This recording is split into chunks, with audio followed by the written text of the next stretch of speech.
It's said that money can buy almost anything. But when the Titanic sank into the icy waters of the North Atlantic on April 15, 1912, money couldn't buy life. Some of the world's richest men went down with the ship. Their wealth, power, and status were worthless that night. The only thing of value at that moment was a place in a lifeboat, and even the richest couldn't get it. The Titanic disaster is often described as a maritime disaster. An iceberg, a supposedly unsinkable ship, and a massive loss of life. But there's also a financial side to the story. Some of those who died on board were wealthy individuals who financed the giant corporations of the era, driving the railroads, the steel industry, and international trade. Their deaths meant more than just personal loss. They meant the collapse of dynasties, the transfer of fortunes, and the reshaping of both the American and British financial systems. John Jacob Astor, the fourth Astor, was one of the richest men of his time. His fortune would run into billions in today's dollars. He was returning from a honeymoon with his young wife. He helped his wife onto a lifeboat, but he didn't try to board himself. Because she was pregnant, he asked if he could be taken with her, but the crew refused.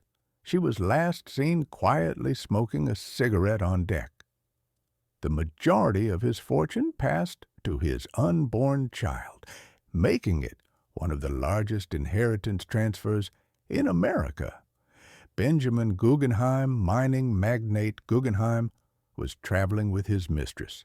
After the collision, he initially played it down, but when the sinking became inevitable, he is said to have put on his tuxedo and declared, "I am ready to die like a gentleman."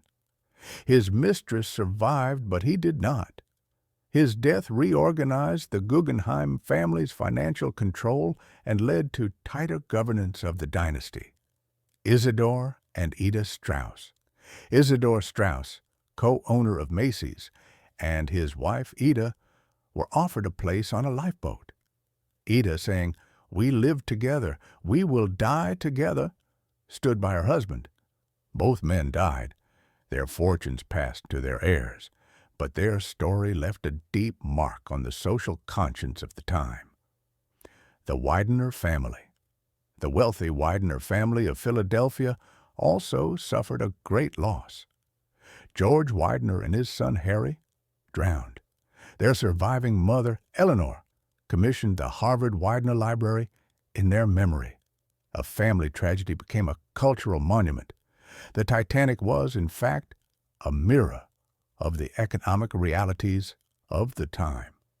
1912 was the last gasp of the Gilded Age. Vast fortunes, vast empires, and a belief in progress deemed unsinkable existed. The Titanic became a symbol of this self-confidence, but the iceberg shattered that belief in seconds. There were only enough lifeboats for half the passengers on board. Those with money had a better chance of survival, but even the richest man died in the same water as the poorest immigrant. Money offered possibility, not certainty. The fragility of wealth. This disaster demonstrated the fragility of wealth. The deaths of figures like Astor, Guggenheim, Strauss, and Widener upended inheritance laws, diverted fortunes, and gave rise to new charities. Dynasties were shattered and reorganized to avoid further disintegration. Wealth doesn't disappear, it changes direction. The Titanic proved this. The story of the Titanic is a powerful metaphor for today's financial world.